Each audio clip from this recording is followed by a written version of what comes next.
안녕하세요. 자연주의 성형외과 성형외과 전문의 고응렬입니다. 제가 진료를 보면서 겹주름에 대한 고민들을 굉장히 많이 듣고 있는데요. 원장님 잠 못 자고 피곤해지면 위에 주름이 생겨요. 나이가 들면서 겹주름 때문에 눈뜨기가 되게 불편해요. 쌍꺼풀이 풀려서 겹주름 생긴 건가요? 이런 여러 가지 질문들을 많이 하고 계십니다. 오늘은 겹주름이 왜 생기는지 그리고 어떻게 해결하는지에 대해서 알아보도록 하겠습니다.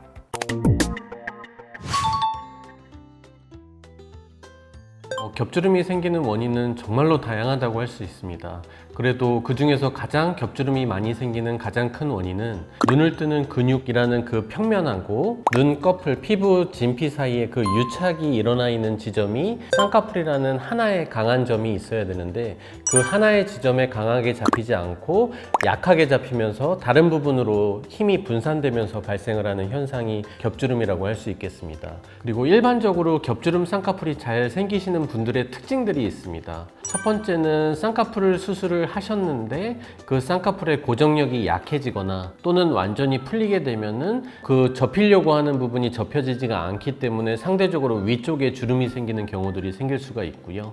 또는 선천적으로 눈 뜨는 힘이 되게 떨어지게 되면 눈이 딱 떠지면서 하나의 또렷한 라인이 생겨야 되는데 그렇지 못하고 이렇게 희미하게 뜨게 되면서 위쪽으로 여러 개의 주름이 생기는 경우들이 있습니다. 그리고 세 번째도 되게 흔한 현상인데요. 피부하고 눈 둘레 근육이라고 하는 근육층이 일반인 평균에 비해서 되게 얇은 편인데 상대적으로 지방이 부족한 경우에 겹주름이 잘 생기게 됩니다. 그리고 마지막으로는 노화로 인해서 또는 쌍꺼풀 테이프를 과다하게 사용을 하게 되면은 눈꺼풀 피부가 탄력이 떨어지면서 처지게 되고요. 그 처진 피부의 위쪽으로도 겹주름이라고 하는 현상이 발생할 수 있습니다.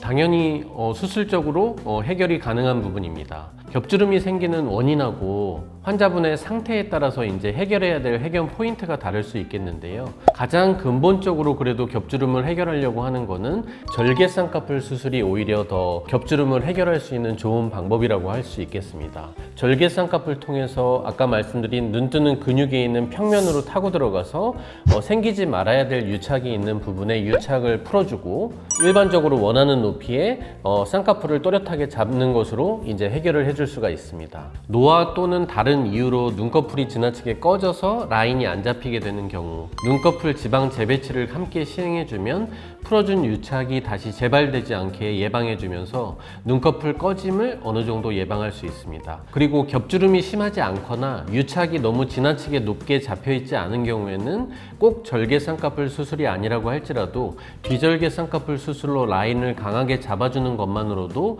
겹주름 해결이 가능합니다. 그럼 실제 수술 케이스를 보시면서 겹주름 교정 방법과 그 효과에 대해서 이야기를 해보겠습니다. 첫 번째 케이스는 지나치게 쌍꺼풀 라인이 높게 잡혀있는 경우이고요. 그리고 그 위쪽 부분을 보시면 눈꺼풀 꺼짐이라는 게 일부 있다는 것을 확인할 수가 있습니다. 이럴 경우에는 요 위에 있는 피부가 아래쪽으로 내려와야 쌍꺼풀 라인이 진하게 딱 잡히게 되는데 위쪽으로 말려 들어가게 되면서 겹주름이라고 하는 게 생기게 되고요. 너무 높게 라인이 잡히게 되면 겹주름이 더 해결이 안 되고 꺼짐이 있을 때 더 심하게 라인이 두꺼워지는 경향이 있기 때문에 이럴 경우에는 라인을 보통 다른 사람보다 조금은 더 얇게 잡아주면서 쌍꺼풀을 더 강하게 잡히게 해주고요. 그 다음에 필요한 경우에는 눈매 교정을 진행해주면 또렷하게 쌍꺼풀이 잡히면서 겹주름을 해결할 수 있습니다. 두 번째 케이스는 수술을 하신 적이 없는 분이시고요. 번데기 겹주름이 있는 경우를 볼 수 있습니다.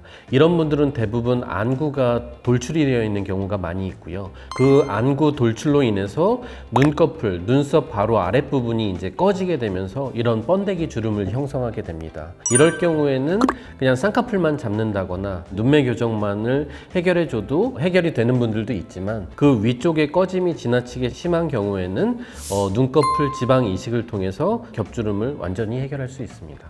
다음 세 번째 케이스 보시면 이분은 처음에 절개 쌍꺼풀 수술을 했던 분인데 아래쪽에 있는 라인이 이제 완전히 풀리게 되면서 위쪽으로 삼겹풀이라고 하는 겹주름이 너무 진하게 형성된 경우입니다. 지금 보시는 것처럼 아래쪽으로 라인을 조금 더 얇게 잡으면서 위쪽에 있는 유착을 풀어주게 되면 아래쪽으로 이제 겹주름이 안 잡히면서 아래쪽으로 진한 라인이 생기는 것을 보실 수 있고요. 눈꺼풀 지방 재배치를 통해서 위쪽으로 잡히려고 하는 이 유착의 잘 안 잡히도록 쌍꺼풀 수술만 한 것이 아니고 눈꺼풀 지방 재배치를 같이 시행한 환자분의 사진입니다. 마지막으로 겹주름 케이스 네 번째 보시면 세 번째랑 굉장히 비슷합니다. 하지만 이분은 세 번째 환자분처럼 안구가 많이 나온 편은 아니지만 화면상으로는 오른쪽 눈, 실제로는 이제 왼쪽 눈의 사진을 보시면 쌍꺼풀은 완전히 소실되었고 위쪽으로 굉장히 높은 겹주름이 생겨 있는 경우를 볼 수 있습니다. 케이스 세 번째와 마찬가지로 가급적이면 절개 쌍꺼풀 수술을 통해서 겹주름을 해결하시는 게 좋을 것으로 예상이 되고요. 실제로 이 환자분께서는 특별히 눈매 교정을 한다거나 눈꺼풀 지방 재배치를 한다거나 지방 이식을 한다거나 이런 행위를 전혀 하지 않았는데도 유착만 풀어주고 쌍꺼풀 라인만 잘 잡혀도 충분히 겹주름이 해결된 모습을 보실 수가 있습니다. 겹주름이 한쪽 눈에만 생겼어도 양쪽 눈을 함께 수술하는 것을 저는 추천드립니다. 수술로 만들어진 쌍꺼풀과 자연적으로 생겨있는 쌍꺼풀 같은 그 주름은 동일한 높이로 분명히 라인을 잡더라도 고정하는 힘이 다르면서 더 쌍꺼풀이 비대칭으로 보일 수 있기 때문에 저는 가급적이면 양쪽 눈을 같이 수술하는 것을 추천드리고 있습니다. 오늘은 겹주름 쌍꺼풀이 생기는 원인과 겹주름 쌍꺼풀의 개선 방법에 대해 알아보았습니다. 겹주름 쌍꺼풀이 있는 경우 피곤한 인상을 심어주기 쉽고 그 다음에 눈꺼풀이 되게 무겁고 눈 뜨는 게 불편해지는 경우가 있을 수 있습니다. 생겼다가 사라지는 겹주름도 방치를 하게 되면 겹주름은 시간이 지나면서 점점 진해지고 또는 그 개수가 증가해서 여러 겹으로 심화될 수가 있습니다. 그렇기 때문에 겹주름 때문에 스트레스를 받는다면 교정은 하루라도 빨리 하는 것을 권유드립니다. 오늘 영상이 도움이 되셨길 바라며 이상으로 마치겠습니다. 감사합니다.